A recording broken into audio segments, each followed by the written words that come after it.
Hi, I'm Dallas Dickinson, Director of Production on Star Wars The Old Republic, the new story-driven MMO from BioWare and LucasArts. Today I'll be guiding you through the blazing deserts of Tatooine, where a team of Sith archaeologists hunt for a lost research facility buried deep beneath the sands. This is a mission you would undertake around level 25 or 26 during the course of the game. We'll be watching from the perspective of the Sith Sorcerer, an advanced class for the Sith Inquisitor. Leading up to this point, the Sorcerer and his companion Kem Val have been on a hunt for artifacts that can help the Sith locate a long-abandoned Zerka research facility. Having found the artifacts, the Sorcerer is about to check in with the research team using a nearby holo-terminal. It's good to see you, my lord. My team's still searching for the Zerka base, but we've hit a snag. Lord Silthar flew a speeder into the Dune Sea, but we lost the tracking signal in an energy storm. Silthar was summoning lightning. Why would Silthar go out there alone? Lord Silthar was following a dream. He told me the Sand People and their spirit guides were the key. He was looking for some sort of compass. If he can't take the heat, he shouldn't have left the base. Maybe, but at the very least we need to know. Find the spirit guides and find him. When you have answers, come to our forward outpost. Otherwise, I don't know how this mission can succeed. So the leader of the expedition has gone missing, and it's up to the Sorcerer to find him. But before he can do that, he has to check his map. See that circle in the bottom right corner of the map?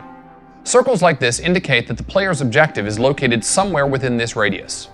After checking his map, the Sorcerer knows where he needs to go. However, this looks like it's going to be a long walk.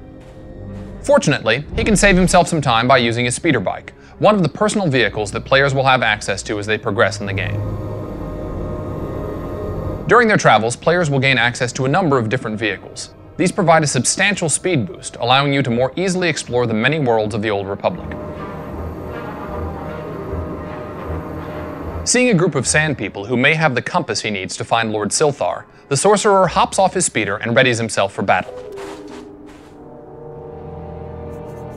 The Sorcerer stands at a distance and charges a powerful chain lightning attack, which will send bolts of electricity through multiple enemies that are standing near each other.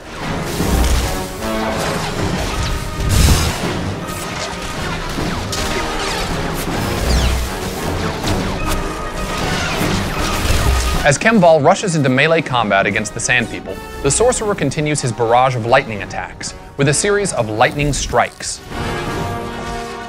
Though the Sorcerer has made quick work of the first two Sand People, they've knocked him down to about half his health. He'll have to be careful as he takes down the last of them.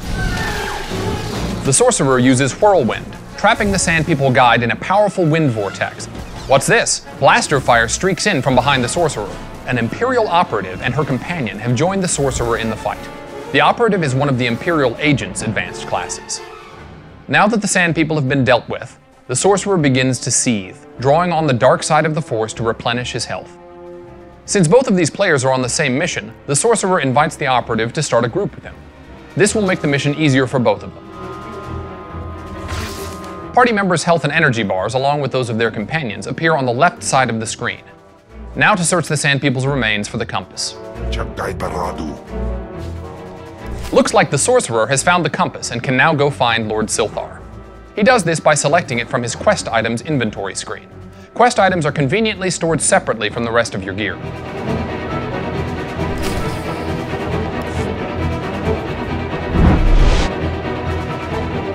The Sorcerer and the operative both hop on their speeder bikes and make their way towards the location marked on their map.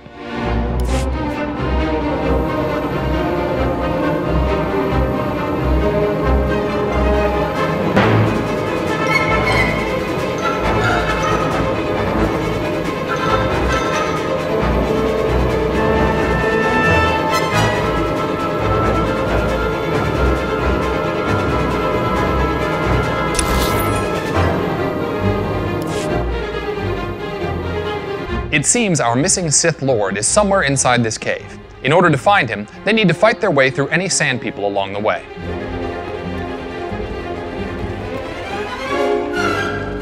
The operative begins the fight by throwing a corrosive grenade, which covers the Sand People in an acidic green substance and damages them over time. The Sorcerer puts up a static barrier, which surrounds him in a shield of pure electricity that absorbs an incredible amount of damage. With the last of this group of Sand People down for the count, the group can move deeper into the cave.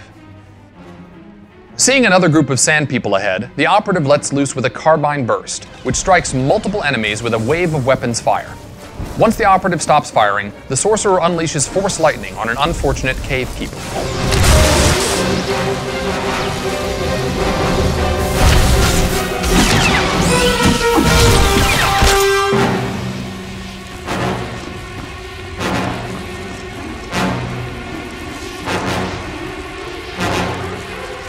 The operative and the sorcerer's companion character throw grenades in to start the fight, greatly weakening the cave keeper in the process. As with the last group, these sand people are no match for two of the Sith Empire's finest. Now to talk to Silthar.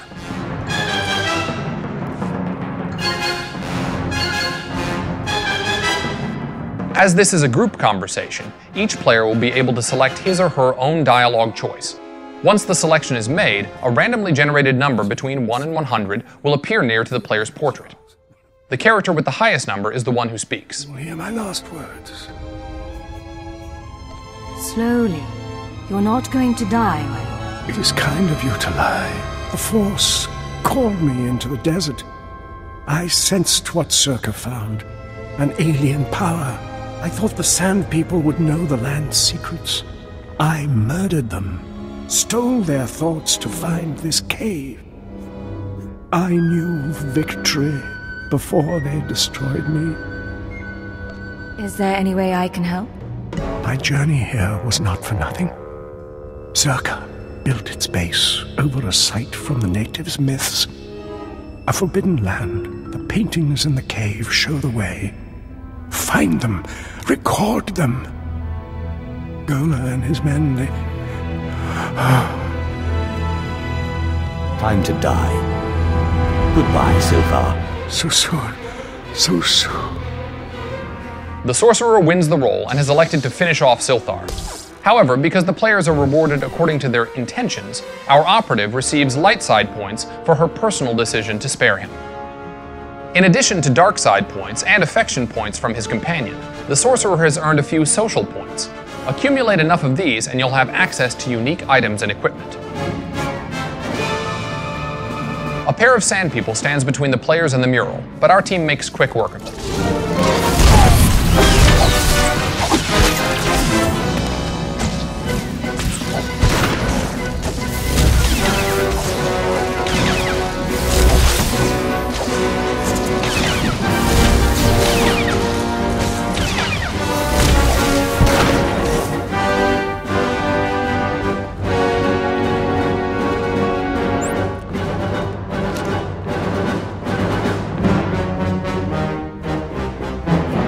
Now that they've retrieved the information from the mural, our heroes must decide what to do with it. And it looks like they've decided to cover their tracks.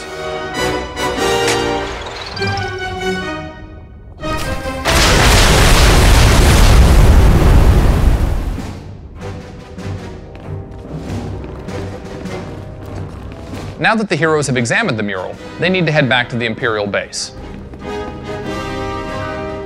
Rather than take the long trek across the sand dunes of Tatooine, the sorcerer decided to quick travel to the location.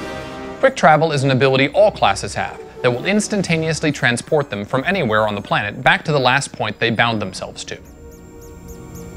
Hale, check on Keeler and the others. See if they figured out anything with the artifact. I'll brief everyone later. We've been waiting for word. Any sign of Darth Silthar? Trust me, you don't want that man back. So, he really didn't make it then?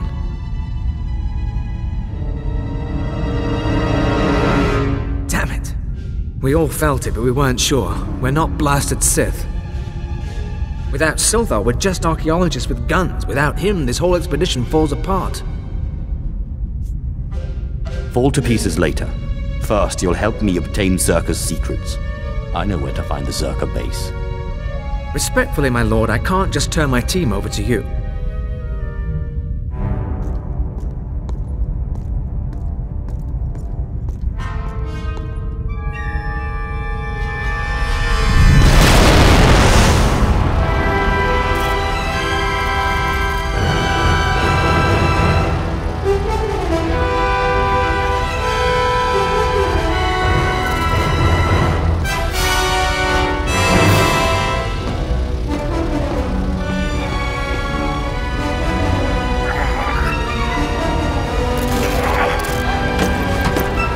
The artifact has been activated, and now an ancient evil threatens to consume the research facility and everyone within.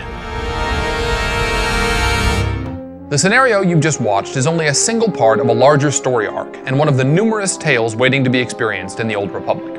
In order to see all of it for yourself, you'll have to play the game and explore the galaxy. Thanks for watching, and we look forward to seeing you in Star Wars: The Old Republic.